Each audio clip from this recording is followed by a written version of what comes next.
Hey everybody, it's Nikki, obviously, because I'm the one that has this channel. Who else would it be? I recently got an order of new supplies from Jet Pens, so I figured that now would be as good of time as any, goodness, to talk about supplies and stuff, because even though all my supplies are always listed in the description of every video, so if you're ever curious, like, I'm kind of sometimes switch it up a little bit as far as what palettes I use. If you're ever curious, it's always down there. But I don't mind getting questions about it. I just usually point people up, I guess. But, anyway, since I get a lot of questions about supplies, specifically my pens, which I just ordered some refills and stuff for today, I figured I'd just talk about it.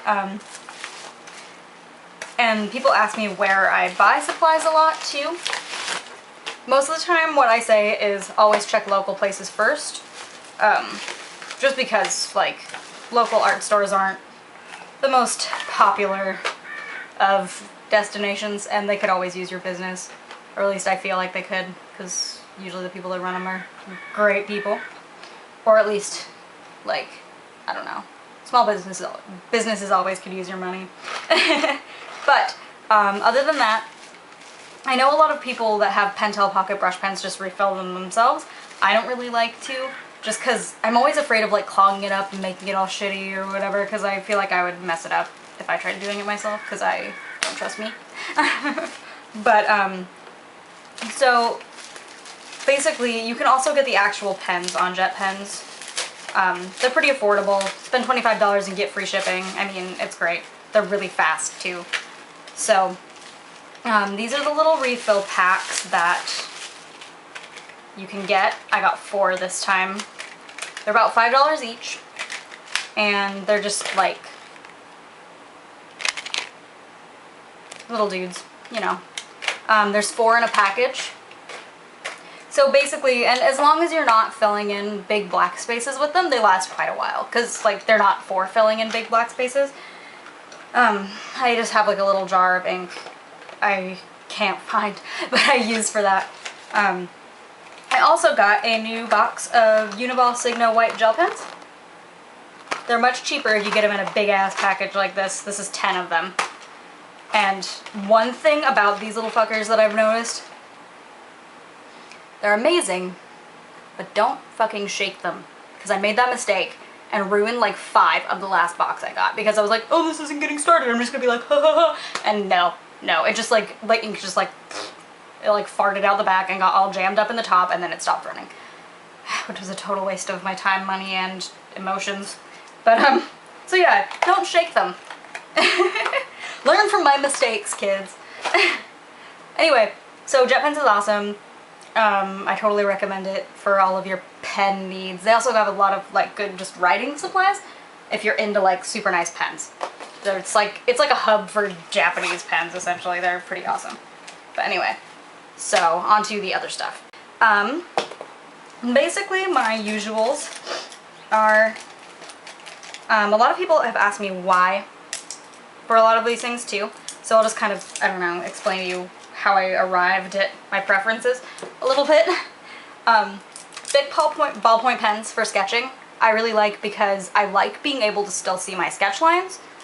I don't know, there's something always really, like, freeing in using pen too. I'm a lot less uptight about my line work and stuff that way. Because when I used to use pencil, I would just get really like, oh, but this isn't perfect, I need to erase it over and over again, and it's just like, I don't know, it's a really easy way for me to get stuck. So if I do use pencil, I only use it if I have, like, a pose that I'm not 100% comfortable with, to do just, like, super fast gesture, and then I just do pen on top of it and erase it. I just like, I don't know, I like the layering of pen underneath all the other stuff and on top of other stuff, and it's just nice. I used to sketch in, like, these water-soluble markers. Those are good too, but, like, I don't know, I like the effect of these a lot better. It's cleaner. And then there's this, I think the brand is Niji. I'm pretty sure the brand is Niji. It's a water brush. Basically what you do, this little cap guy, comes off, and there's a little well, and you just go into the sink and go like bloop, bloop, bloop, bloop, bloop until it's full. You just squeeze it, and then put the little cap guy back on, and you apply pressure to this part, and water comes out. And you paint with it. It's way easier for me than remembering to have a paintbrush and a little cup. Especially if you're going somewhere. Like, who wants to carry something like that with them when they travel or anything else? It fits in a bag much better. And then, Pentel Pocket Brush Pen, obviously what the refills were for. I'm slouching way too much, I'm sorry. I have terrible posture. Anyway, this little dude. It's basically, unlike some other brush pens, it's not a felt tip. It actually has hairs. So it doesn't get all squishy like other ones do, or at least not very easily. Like, I've had this one for years, and it's still fine, like, bloop, bloop, bloop, bloop, bloop. It is getting a little bit splayed at the end though, so I might get a new one here soon. They're kind of expensive when you first get them, but they last way longer than those little, like, micron ones or anything else like that I've found, and work a lot better. They don't give you shitty fat lines, unless you want fat lines. What else is there? Oh, yeah, paint. Paint. Basically, for paints, I have these Winsor Newton watercolors, which have always been like my favorite, but they're kind of expensive, and I always run out of the same colors, and I haven't wanted to pony up and get like just tubes of the colors I use all the time, because I'm pathetic. But this guy is awesome, and it works really well, and the colors are really beautiful, and they stay really nicely, and they have a nice texture when they dry, and they, as far as I'm aware, have never faded. They're really awesome. I just really like them. It's Winsor and Newton. I think it's not like, they've got a more expensive version of the same palette. It's the cheaper one. I just got this one at Michael's, I think. Well, I got the first one I got at Michael's. I got the second one I got at a art store in downtown Salem that I like. But yeah, these are really great watercolors if you can or want to afford them. I like them a lot more than these other ones I have. But the other ones I have are really good for like cheapy bright colors. I think the brand is Artist Loft. It's like a Michael's brand, I think. Anyway, they're really nice and bright. I like them a lot, but they do have their downsides. They kind of dry a little bit chalky. The vibrancy is really great, but they kind of stick to other pages. I have been wanting to try using like spray fix or something, but I'm kind of afraid of it. And I also haven't been wanting to buy any.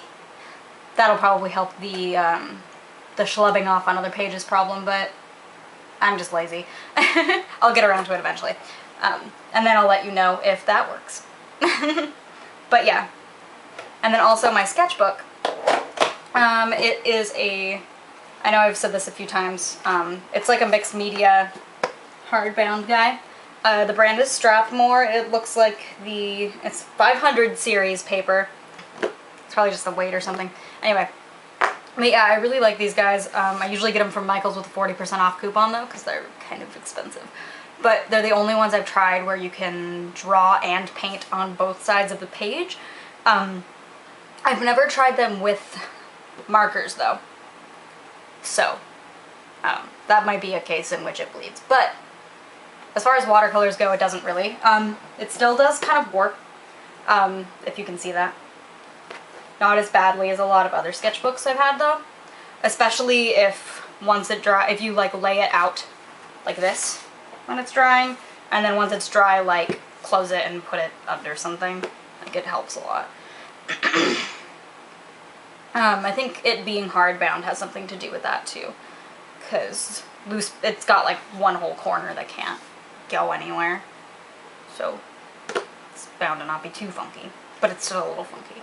People always ask me how my sketchbook's so flat, and it really isn't that flat. But yeah, I think that's it. Additionally, I am going to be at a convention this weekend, the 15th and 16th of August. It's in Salem, Oregon. I believe it's at the Salem Convention Center. You can look it up on the Facebook page though, but it's called the Northwest Comic Fest, and it should be pretty cool. I've never actually tabled at a convention before, so this is going to be kind of an experience, but I'm going to have a ton of prints. I actually have this. Anyway, that is my block of prints. It's pretty exciting. But yeah, we have a ton of prints, some originals, all that stuff. So if you are in the Oregon bubble, you should come say hi. I'm not sure how much it's going to cost to get in. I haven't looked because I have a pass because I have a table. But yeah. So if you are around, I would love to see you and maybe sell you some stuff. I'm also going to be doing little mini originals while I'm there, so that should be fun too. Yeah, I'm going to be reopening my Store MB also once I'm done with the convention and using that for the whatever I have left of the prints, and also I'm going to be kind of opening up print pre-orders. I still need to figure out exactly how that's going to work, but once I have it up, I'll be sure to let everybody know. Anyway, yeah. So that's that. That's a little supply tour that everybody's been asking for like 400 years. And I did it. I told you I would. I told you. Anywho, if you have any other questions, feel free to put them in the comments. I'm still going to do a little, like, other frequently asked questions video, like, kind of about my process and all the other questions you guys have asked. If you have any more of those questions, feel free to let me know, because I've been writing down some, and I'm going to figure it out soon, I hope. Anyway. Thank you for watching and liking and subscribing, and I'm so close to 2,000 subscribers, and that's absolutely insane to me, and I really, really appreciate it, and it's like literally crazy. Like, I don't know. I never thought this would actually go beyond like the people that wanted to watch full-length things from my Instagram, because I post little things on my Instagram. Anyway, thank you, thank you, thank you, thank you. Yeah, that should be about it. I appreciate all of you existing, and I love you, and I'll see you next time. Bye. Did I not grab my other paint set? Shit. Totally didn't. Shit. Paint. Paint was next. I forgot my paint in the other room. Okay. I'm not entirely sure what that means. I have an art degree, you'd think I would know what that means. But, anyway, not addendum. Goodness. Sorry, okay. Bye.